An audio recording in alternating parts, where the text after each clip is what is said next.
Hi and welcome back to ESMARConf2023. This is the fourth presentation session on quantitative synthesis part 1. As always, you can ask questions via Twitter by following @ESHackathon or using the Slack channel if you've registered for the conference. Presenters will be answering those questions after the session as well. Up first is Antonina Dolgorukova, who's going to introduce a meta-analysis of preclinical studies with complex data structure, a practical example of using a multi-level model to account for dependencies.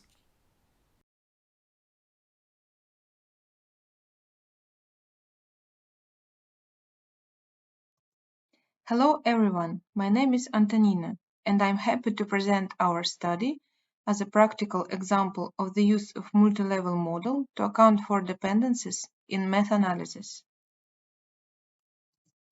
You have probably heard about the problem of low reliability and reproducibility of preclinical findings. Much progress has been made in addressing translational failures, but reports of irreproducibility in preclinical research continue to be published. Meta-analytical research is therefore very important for improving the quality of preclinical studies and needs to be done correctly. Although there are many useful tools to help you at every stage of the process, there are challenges that not everyone knows how to overcome. One of these is the complex data structure that implies dependent effect sizes. This violates the main assumption of a meta-analysis. Non-independent effect sizes can be broadly categorized as multivariate and nested. When the same subjects are used to calculate multiple effect sizes, the data structure is multivariate. This is the case, for example, when there are multiple treatment groups and a common control group, or when multiple outcomes are measured in the same subjects, or when an outcome is measured at different times. If the data are nested, you will usually get several effect sizes within a cluster, such as a study, a laboratory, or a geographical region. Both cases are quite common in preclinical studies, and in both cases, the effect size estimates are correlated. If ignored, this can result in misleading statistical conclusions. Multi-level modeling and robust variance estimation are the most reliable approaches for dealing with dependence. Importantly, they make no assumptions about the specific shape of the sampling distribution of effect sizes, and you do not need to know the dependent structure of the effect size estimates, variance-covariance matrix. I now present a practical example of the application of these methods in preclinical meta-analysis. I'll report on our recent work, which included 13 controlled studies with 21 experiments. We were interested in the experiments that tested the effects of anti-migraine drugs on two outcomes, ongoing and evoked neuronal activity, in the animal migraine model that we use in our laboratory. Our main aim was to estimate the overall effect size to guide sample size calculations in future studies. To refine the model, we also examined how methodological features affected the results and identified potential sources of bias. The data extracted for the meta-analysis had a multi-level structure, as 5 studies reported up to 4 experiments, while several experiments were conducted with the same control group. To account for the likely correlation of effect sizes, we built a 3-level model with robust variance estimation and went through the standard meta-analysis steps, such as examination of heterogeneity, subgroup and sensitivity analysis, estimation of potential publication bias, and risk of bias assessment. I will then explain in detail the methods used to assess all of these, except the last, the risk of bias assessment, which was performed at the study level and is therefore similar to that in univariate meta-analysis. We calculated mean differences as an effect size measure, and to fit the 3-level model, we used the RMA-MV function from the metafor package.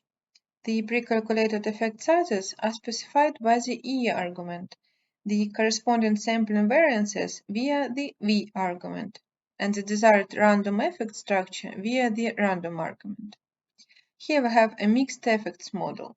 One random effect corresponds to a study and one corresponds to an experiment within the study.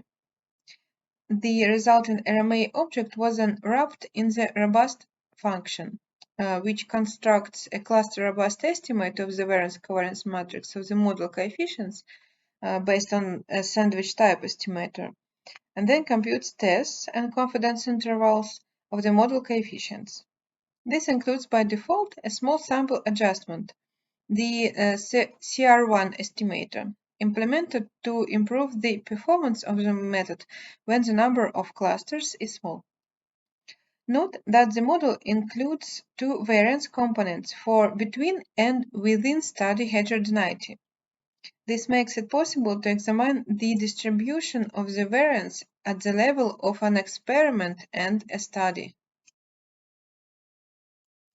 Guidance on calculating heterogeneity for multilevel and multivariate models can be found on the very useful metafor package website, using the link below. In our study, the overall I-squared, which is a sum of between study and within study heterogeneity, was 90%. About 59% of the total variance was attributed to between study heterogeneity and 31% to the within study heterogeneity. The remaining 10% was sample invariance. The extent to which methodological features explain the observed heterogeneity was assessed using meta-regression. To do this, we simply run the for loop with the same model, but now using the mods argument to specify the values of each moderator. In the study protocol, we specified 7 factors, one of which, the gas used for ventilation, accounted for significant variability in the results.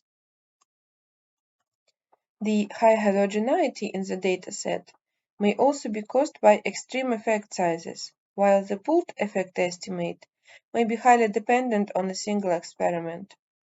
For the models fitted with the RMA family of functions, outliers can be detected using different types of residuals and influential cases based on Cook's distances. For multi-level models, there is an option to specify a clustering variable.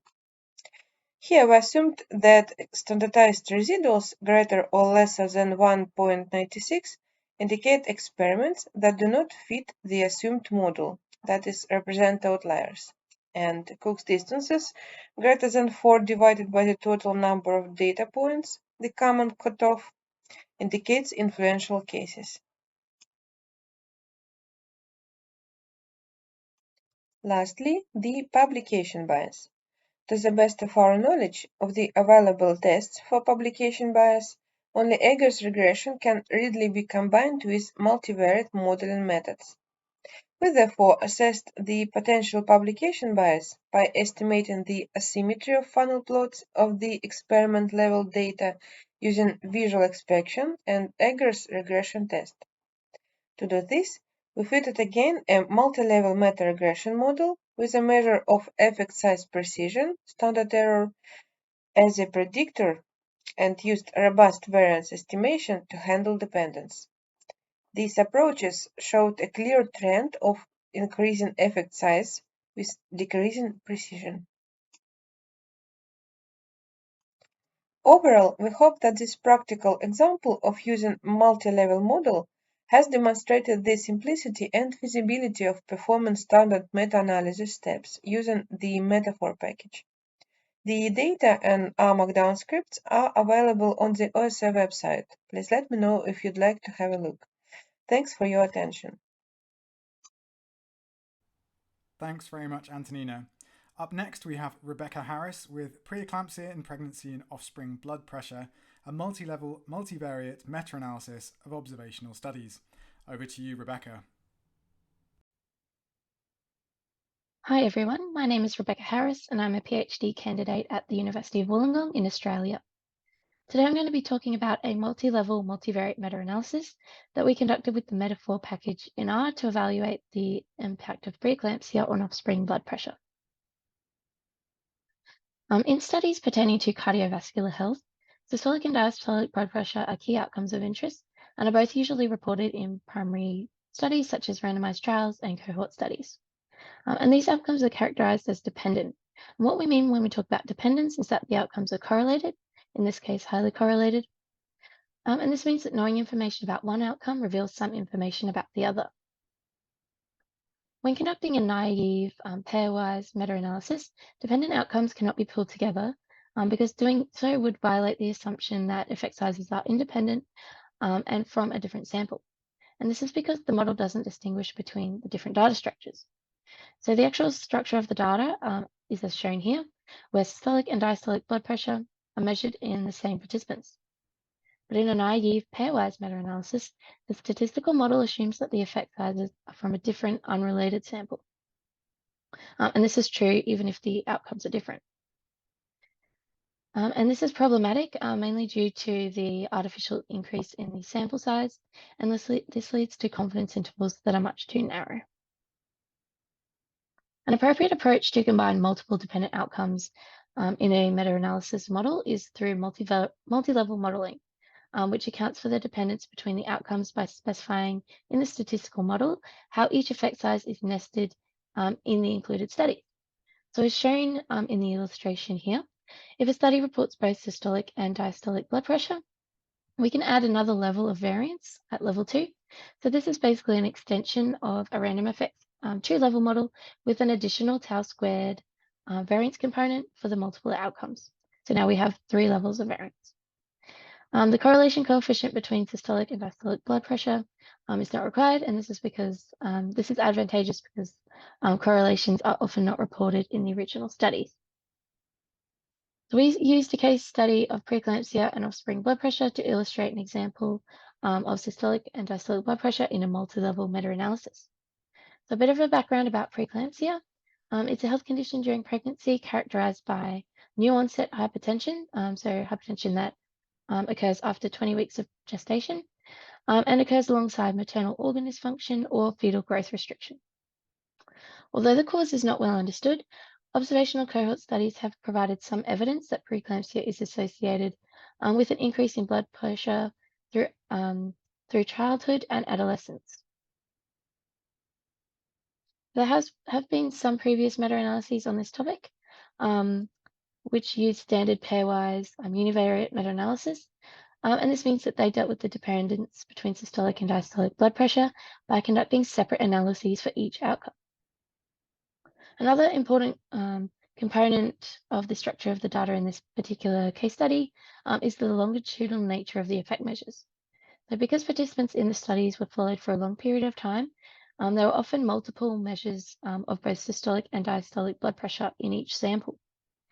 Most of the previous meta-analyses selected one time point to extract data from, but there was one previous meta-analysis which included multiple follow-ups as if they were independent, and therefore violating the independence assumption.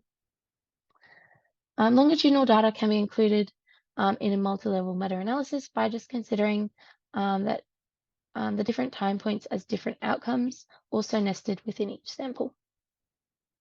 So this brings us to our current project, and our aim was to conduct a systematic review and meta-analysis to compare blood pressure of offspring born to pre-eclamptic and normotensive pregnancies. We registered our protocol in Prospero, and to search for articles, we searched the PubMed, CINAHL, and Embase databases from their inception to January 31st, 2022. And we searched the citations have included cohort studies and previous reviews, as well as conducted forward citation searching using Google Scholar. For our selection criteria, participants could be any age, including from infancy to older age.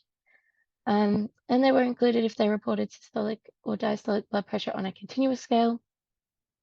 And this could be millimeters of mercury, but could also be percentile scores or standard deviation scores.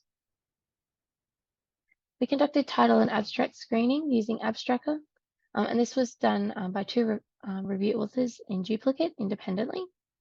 And to assess the within study risk of bias, we used the Robbins E tool for observational studies.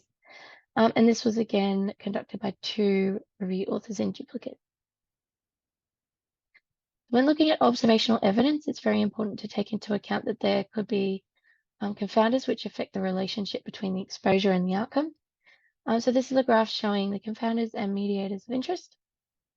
The main confounders of interest were maternal smoking and drinking during pregnancy, education or socioeconomic status, maternal parity, age, ethnicity, or pre-pregnancy BMI.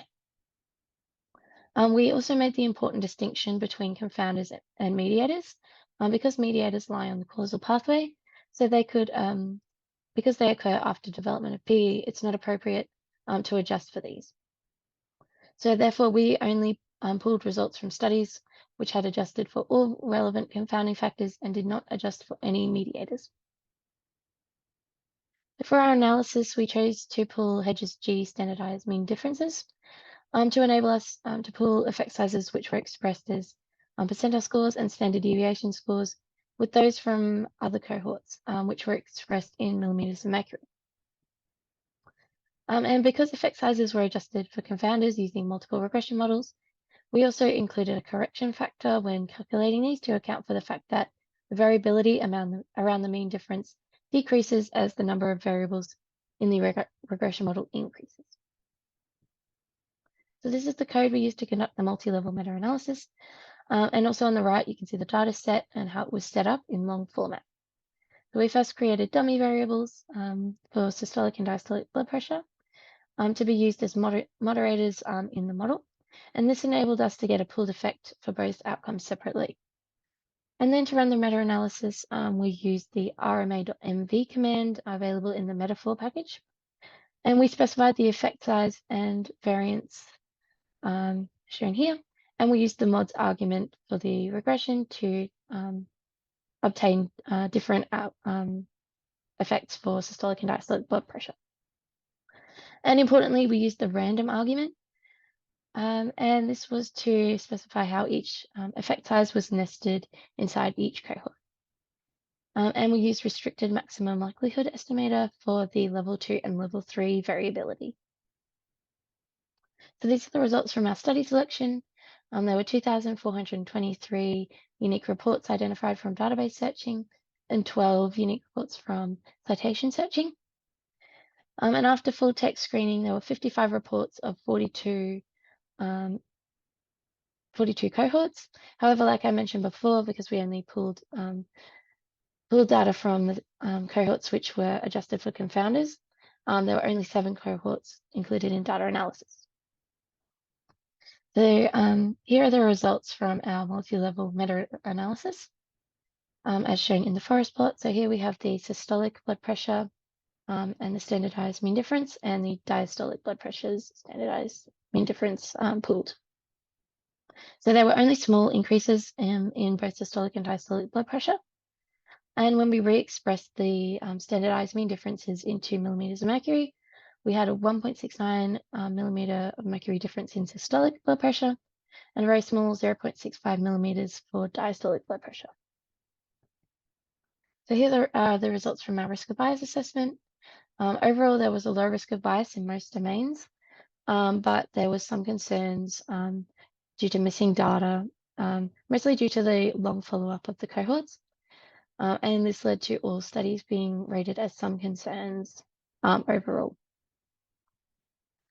The main interpretation of our findings is that offspring born to pre-eclamptic pregnancies do have higher systolic and diastolic blood pressure when compared to normotensive pregnancies, but this difference was much smaller than previously reported due to the fact that we correctly specified how dependent outcomes were nested in the cohorts. And it's not clear if these small differences in blood pressure are significant enough to infer a clinically meaningful difference in adverse cardiovascular outcomes in later life, such as heart attack and stroke. Here are our references, and thank you so much for watching. Thanks very much, Rebecca. Up next, Wolfgang Viechtbauer will be talking about location scale models for meta-analysis using the metafor package. Hi there, my name is Wolfgang Viechtbauer from Maastricht University, and I will be talking to you today about location scale models for meta-analysis and how you can fit these types of models with the metafor package. So to get started, let's first talk about a standard meta-analysis. and one of its main goals, namely to estimate the size of the average effect. And for this, we typically use a random effects model, which says that for every study, we have an observed effect for each of our case studies. And what we want to estimate here is mu, the average effect, but there are two sources of variance. First of all, there's epsilon sub I. This represents sampling variance. And these variances, these V sub i's, these are known. This represents variance in the estimates around their true effects, while an observed effect is not going to be equal to its true effect because of the sampling variance. And these are heteroscedastic by construction. That is, we have bigger studies which tend to have smaller sampling variances, and then we have smaller studies with bigger sampling variances. And then we have another variance component here, tau squared. This denotes heterogeneity. This represents the variance in the underlying true effects, and this is assumed to be homoscedastic. That is, it's a constant, it doesn't vary. You can easily fit such a model with a metafor package, which of course you have to first install if you don't already have it. And let's look at an example. And this is one of my favorite examples, the meta-analysis on the effectiveness of the BCG vaccine. And for each of the studies included in this meta-analysis, we have the number of TB positive and negative cases for the vaccinated and the non-vaccinated groups. And we will use this information to compute log-transformed risk ratios and the corresponding sampling variances. So let's first load the metafor package, and then we can take a look at the BCG data set, which includes 13 trials. And here we have the number of TB positive and negative cases in the treated or vaccinated group, and the number of positive and negative cases in the control group. And there are a couple other variables included in this data set, one of which, the alloc variable. We will take a look at this in a little bit. Now we can compute the log risk ratios with the ESCalc function. We have to specify the type of measure. RR stands for log risk ratios. Then we have to give the function the information so it can compute these log risk ratios. And once you run this, the data set includes two additional variables, yi, those are the log risk ratios, and the negative value here represents a lower risk of infection in the vaccinated group. And vi, those are the sampling variances, and which we can see are sometimes large or sometimes smaller, depending on the size of the studies and the amount of information that is provided by them. Finally, we can fit the random effects model with the RMA function. We just give it the effect sizes and the corresponding variances. And here are the results. So we get our estimate of tau squared. We get our estimate of mu, the average effect, and a corresponding test, whether this is significantly different from 0, and a corresponding confidence interval. On this slide, you can see a fairly typical forest plot showing the results of the individual studies, and at the bottom, the results from the random effects model, namely the estimated average effect and the confidence interval. And since this excludes 0, we know that this is a statistically significant effect and showing that the vaccine is indeed effective on average for reducing the risk against tuberculosis. But there's a fair amount of heterogeneity in these results. We can see this here up top. This is the estimated distribution of the true effects based on mu hat, the average effect, and tau square representing heterogeneity. So there might be circumstances where the vaccine is even more effective or where it is possibly not even effective at all. To explore such heterogeneity, we can use meta-regression, where we use one or multiple moderators or study characteristics to examine if they're related to the size of the effects. To give a simple example, say the studies fall into two groups, the randomized versus non-randomized studies, and we can represent this as a dummy variable, which we code 0 for the first group, the non-randomized studies, and 1 for the second group, the randomized studies. The alloc variable in the dataset actually provides information about the method that was used for assigning participants to either the treatment or the vaccine or the control condition. although it makes a distinction between 3 different forms of allocation. We will simplify a bit and create this dummy variable by coding this variable as 1 if the method of allocation was random and 0 otherwise. Now we can include this dummy variable in our meta-regression model. And we are especially interested in the results down here. The intercept represents the estimated average effect for studies not using random allocation. And the coefficient for random represents the difference in the effect for studies that do use random allocation compared to those who do not. And we can also test if that difference is significant, statistically significant, which is not the case here. Let's ignore this though for the moment and look at this forest plot, which shows the studies ordered by whether they did not or whether they used random allocation. And up top here, we now see 2 distributions, the estimated distribution of true effects for studies that do use random allocation versus those that do not. What we see here is that these 2 distributions have different means, but they have the same tau square. The amount of heterogeneity within the 2 subgroups is assumed to be the same. So again, tau square is assumed to be homoscedastic. But this assumption may simply not be true, which brings us to the location scale model. The first part of the model looks pretty much like a standard meta-regression model, but the difference is now that tau square has a subscript I, so tau square is allowed to differ across studies. And in fact, what we have now is a model for how tau square or log transform tau square differs across studies, namely as a function of one or multiple study characteristics. So here now we can make a distinction between predictors for the size of the effect, these are so-called location variables, and predictors for the amount of heterogeneity, these are so-called scale variables, and they may or may not be the same. And of course, again, you can have multiple such location and or scale variables. And I recently extended the metafor package to also fit those types of models. To illustrate this, let's extend the previous meta-regression model by including random also as a scale variable. So like before, we get information about the estimated average effect for the non-randomized studies and how different the effect is for the randomized studies. But in addition to this, we now get information about the amount of heterogeneity for the non-randomized studies and how different the amount of heterogeneity is for the randomized studies. As noted earlier, heterogeneity is expressed on the log scale for this model. So to get the estimated tau square for the non-randomized studies, we just take the intercept and exponentiate it. So we get around 0.2.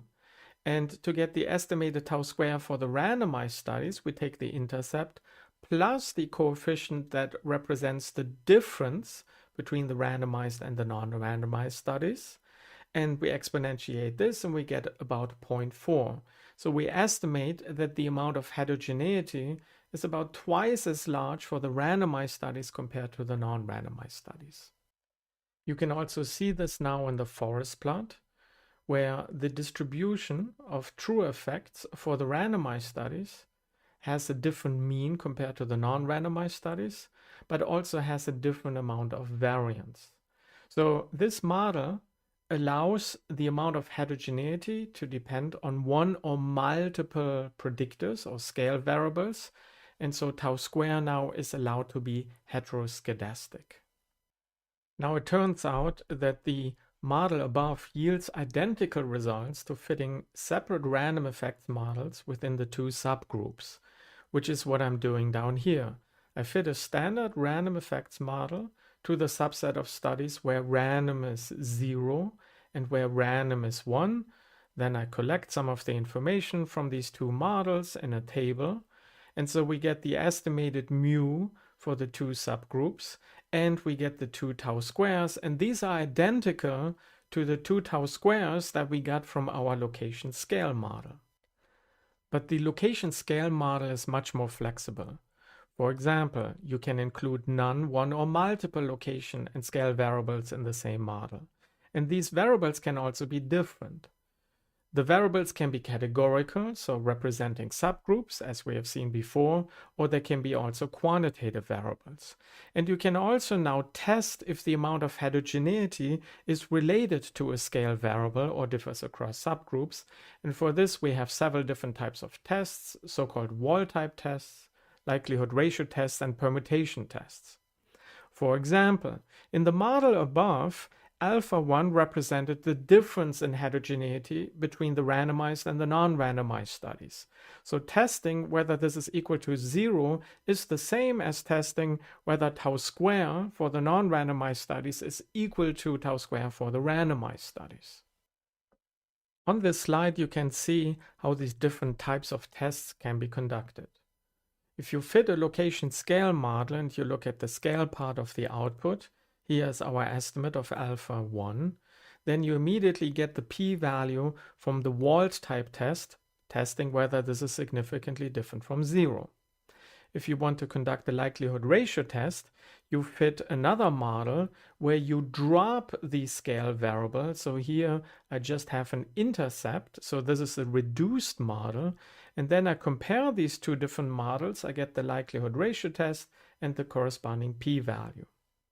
And finally, if we want to do a permutation test, now that reshuffles the data repeatedly in a certain way. So there's a certain element of randomness, which I can make reproducible by setting the seed of the random number generator here. Then I get the p-value here in the output from the permutation test. Now in all three cases here, all these tests suggest that there is no significant difference or sufficient evidence for a significant difference in the amount of heterogeneity between the randomized and the non-randomized studies. As a more elaborate example, let's consider the data from the meta-analysis by Bangert-Drowns and colleagues, who examined the effectiveness of a particular intervention for improving educational achievement. In this meta-analysis, the effect sizes are standardized mean differences, and the studies differed in their sizes. So we have small studies and quite large studies, and also in the subject matter that was examined. So 28 studies looked at mathematics performance, 9 studies looked at a science subject, and 11 studies at a social science subject. We will now use both of these variables as location and scale variables in our model. And so once we fit this model, we get these results. And so here the intercept corresponds to mathematics for the average effect size and amount of heterogeneity.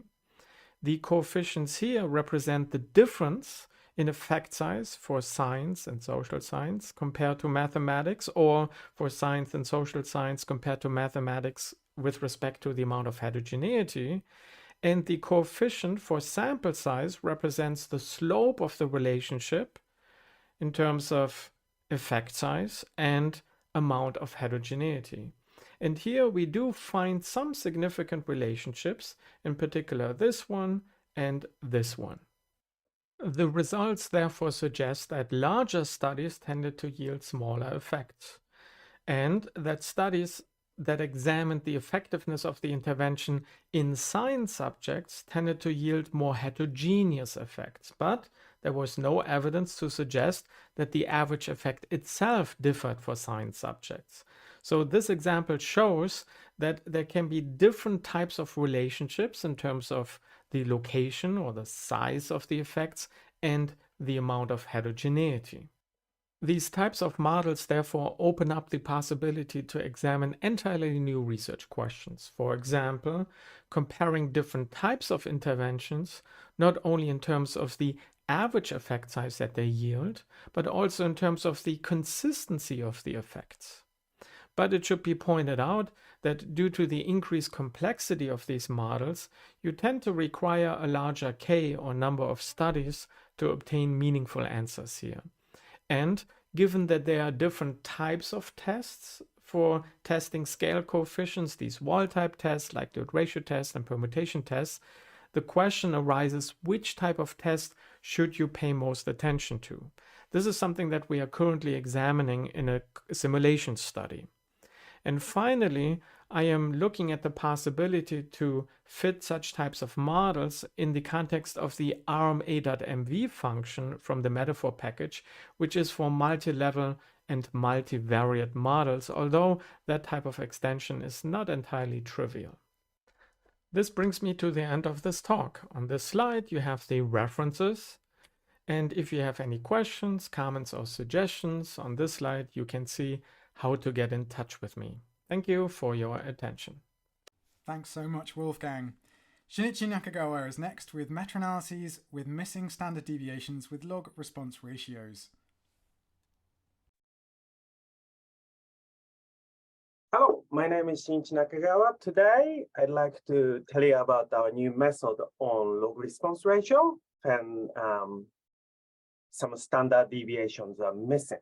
First, I'd like to acknowledge my lab members at UNSW Sydney, Australia, and my co-authors, Bex, Lucia, Dan, Alistair, and Wolfgang the cat. He sometimes takes human form. It looks like this. Okay, I think some of you may be unfamiliar with log response ratio, but everybody probably knows Cohen's D, Hedges G. This is just a small sample size collection version of the Cohen's D. More generally, they are known as the standardized mean difference. And for the reason I'm going to show, so D equal mean minus another mean divided by pooled standard deviation. Log response ratio is a ratio of two means, and it's logged. And it turns out to be the most used standardized or unitless effect size in ecology and evolution. So it's important effect size for evolutionary biologists like myself. Okay, so, the missing data everywhere, and meta-analytic data are no exception, and generally looks like this. And we trying to collect descriptive statistics from papers. So you get mean, standard deviation, sample size for the control, and the same thing for the treatment group or experimental group, and quite often standard deviation missing.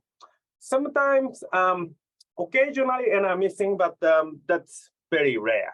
So when that happens, what we usually do is just delete those rows or cases, because you can't calculate log response ratio sampling variance, which we will see the reason why a bit later on. So when we delete these cases, it's called complete cases approach, because we just use the cases where SD are not missing. But this will lead to some biases overall mean estimate or other meta-analytic parameters. And this paper points out this. And this paper says we should use multiple imputations, otherwise all the meta-analytic results are biased, often, yeah, I guess. And another interesting thing is the survey included in this study showed 75% of meta-analytic data in ecology and evolution have missing SD. So it's a very common problem.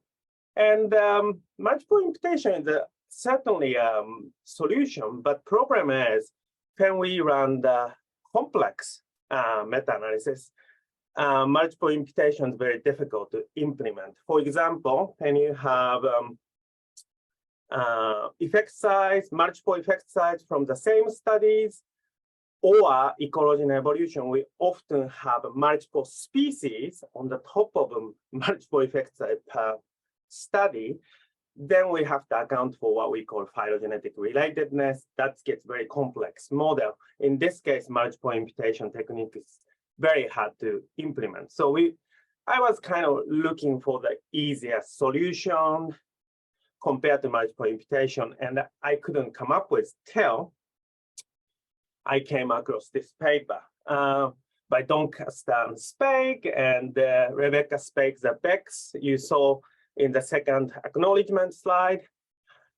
In this study, they conducted simulation study, and they proposed this formula there with CV, and I'd like to explain this. So this is log response ratio. You've seen this before. Important thing is meta-analysis, you need the sampling variance. Inverse of this is going to be weight for each cases or each study. And this has a SD mean, sample size, and you can see the SD divided mean can be written as a CV, coefficient of variation. And they propose, rather than using those CV specific to study, we can calculate overall CV, average CV, across all the available study, and you can use that, and that would lead to less biased or more accurate overall meta-analytic mean. And you are wondering why is that? And the reason being, they show this in a simulation, is when n's are small, and quite often many studies in ecology and evolution, lots of study has a small n's or sample sizes, SD are estimated so inaccurately. Yes, those are estimated, not true SD. This will result some bias or an inaccuracy in an overall mean. So that's quite cool. But when I was reading this paper, toward the end of this paper, they said, actually, this CV, average CV can be calculated. There's missing data because average CV can be calculated without or excluding those missing cases. And you can use average CV for those missing cases. And I thought, oh, this will solve everything. This is why we conducted this new study and they proposed 4 different new methods, which I'm going to tell you about. So as you have already seen, this is a Doncaster-Spake estimator, and they use, for sampling variance or log response ratio, they use average CV. We made 2 improvements for this. We actually used, it looks scary, but it's just a weighted average CV, giving more weights on the study with higher sample size. Another one is that those 2 latter terms, it's a small sample size correction. It's a bit like H is G to the coens D. So what's the study? So we had a 4 method, but I want to just share with you the 2 methods of missing cases, all cases. So you've seen this before, grades are missing data, and we use this sampling variance. Let's call it the V tilde, that's our estimator. When those missing a standard deviation, we replace with our V tilde, or all cases method. We use all for all, regardless it's missing SD or not, use this V tilde for all the studies, or all cases, I guess. So we conducted simulation, and this is our simulation. Actually, we vary the degree of missingness from 5% to up to 30%. It's surprising thing is bias. Log response ratio here is a bias in the overall mean, overall meta-analytic mean, and all cases performs really well, close to zero bias. Next are missing cases. What really surprising, so full data one is the, when we simulated, that data set didn't have any missing data. That's really counterintuitive because this should perform least biased, yeah, with least bias. But you may remember this Doncaster-Spake paper. What they showed is sometimes each study has a too few sample size, and that affects the accuracy of the meta-analytic mean estimate. So that's what's happening. So actually turns out to be using the new estimator, our estimators for the sampling variance would perform the best. And we don't show this here. It performs in like estimating heterogeneity, coverage, everything is better for all cases and missing cases compared to full data, which is surprising. So conclusion, all cases method the best one, but we should also probably run the missing cases as a sort of sensitivity analysis. See, you get consistent result. And what we can say, the biggest conclusion is all future meta-analysis can use our method, because regardless of how complex or how uncomplex your meta-analysis models are, you can use this method easily, because only you need to get the weighted average of CV, then you can plug in. One thing I didn't tell you about is assumption of normality. Log response ratio is first proposed by Hedges. That's the same Hedges for the Hedges D. And this formulas seem to fail when there's a lot of count data or non-normal, yes? So lots of count data in ecology and evolution, so we need to be careful. In such case, we propose several different, couple of different solutions for this, all in this web page. It's connected paper. You can find this in the web page for the paper, or it's here, and thank you.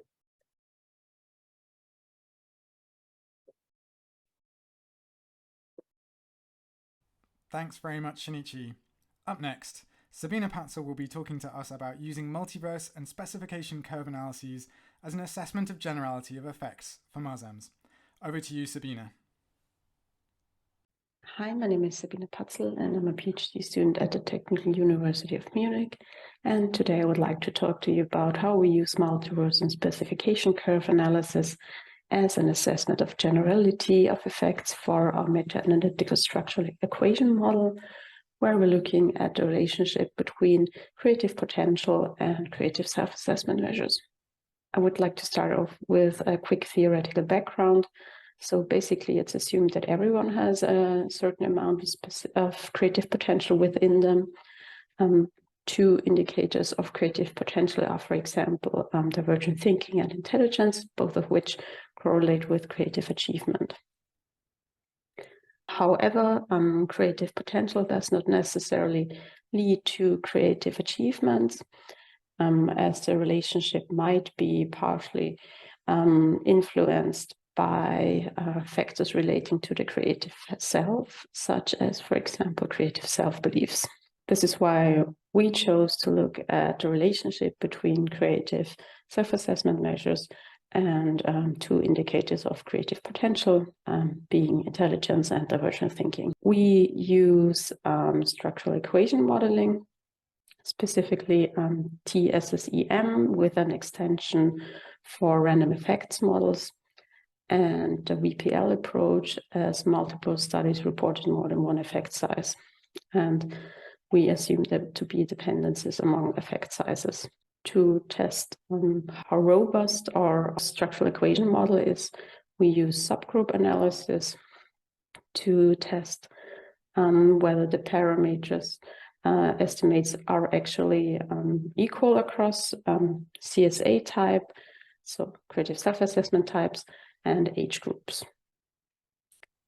Just a quick heads up, these are all preliminary data, so please don't interpret them. I just wanted to give you an idea how our models look like. So for example, we are looking at the relationship between divergent thinking and creative self-assessments and testing whether they are mediated, for example, by intelligence. We're also, as I already told you, doing subgroup analysis. So we look at the different models depending on whether children were assessed or, for example, adults were assessed. One downside of meta-analytical structural equation modeling is actually that it's kind of limited when it comes to how many different moderators you can include at the same time, which is why we chose to also apply or use another approach to test the robustness of our model, being multiverse and specification curve analysis. As I already told you, we're looking at different age groups and different creative self-assessment types. But there are various other moderator variables. For example, what kind of divergent thinking outcome was used, the test modality of divergent thinking, whether there was some kind of time condition in the tests, and so on.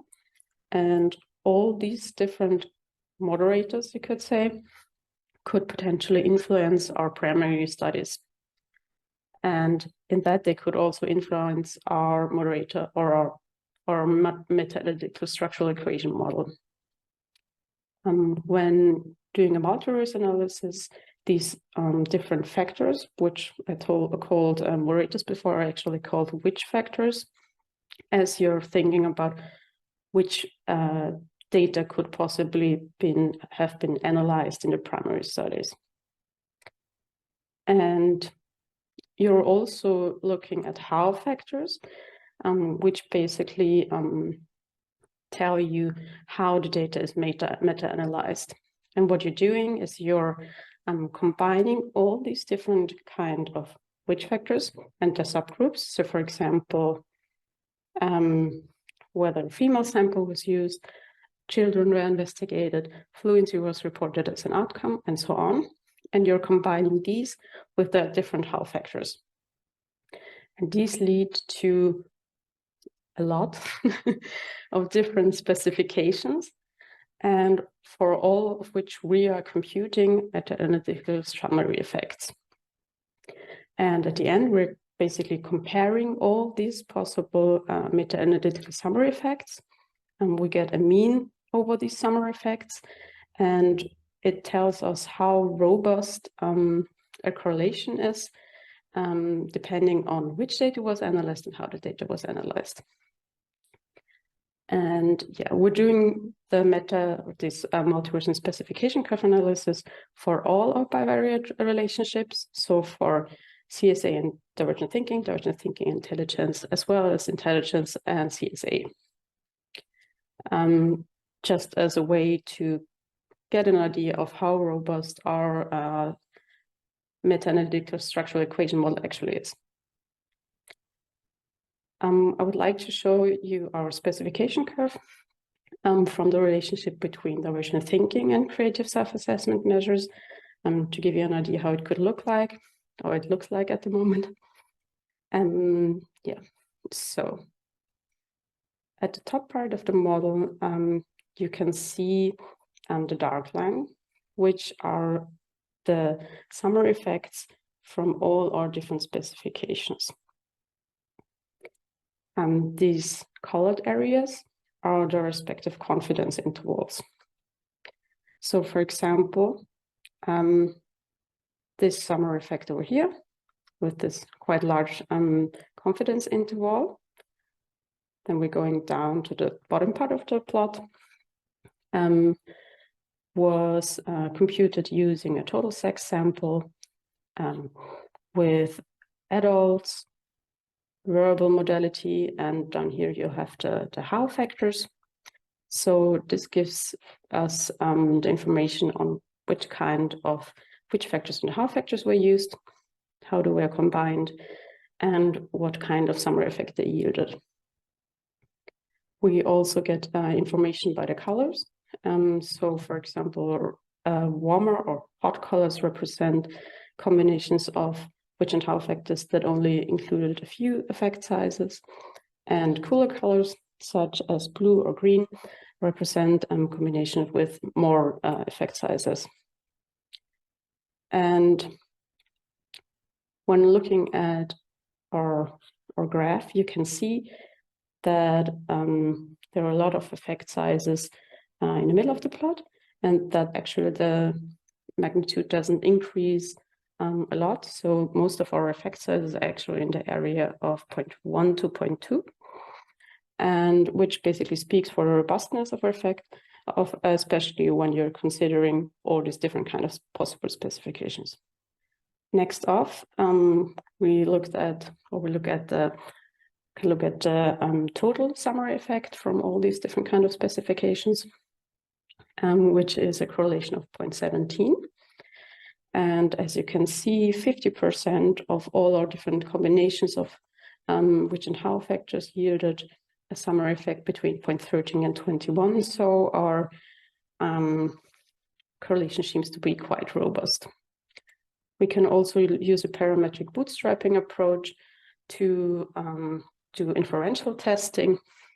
The red curve represents our specification curve, and the gray area is basically the curve under the null scenario of a possible zero effect, which clearly deviates from our specification curve.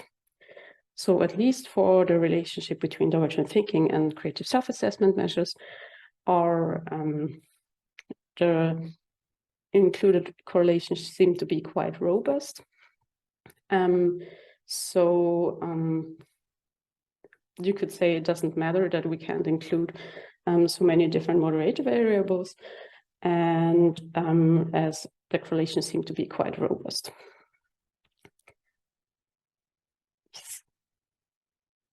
That's it for my talk. I hope it gave you an idea how you can use multiverse and specification curve analysis to test the robustness of your meta-analytical structural equation model.